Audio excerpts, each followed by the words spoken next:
അവസരം സംഘടിത ശക്തി നിലനിർത്തണം.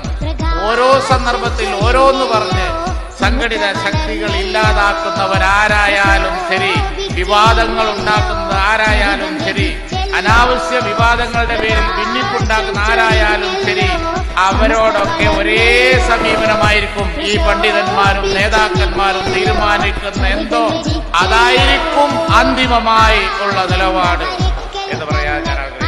ഞാൻ പ്രതിനിധാനം ചെയ്യുന്ന സംഘടന മുസ്ലിം ലീഗാണ്.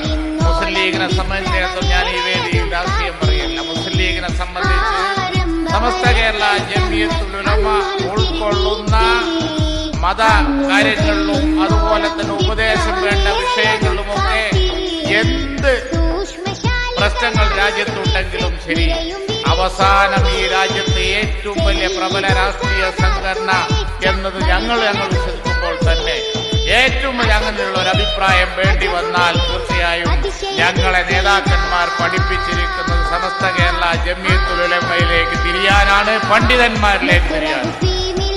അതുകൊണ്ട് ഈ സംഘടിത ശക്തിയുടെ പ്രവർത്തനം ഇനിയും വളരട്ടെ, ഇനിയും വലുതാവട്ടെ, അള്ളാഹു സ്വീകരിക്കുമാറാവട്ടെ എന്ന് പ്രാർത്ഥിച്ച് ഞാൻ അവസാനിപ്പിക്കുന്നു.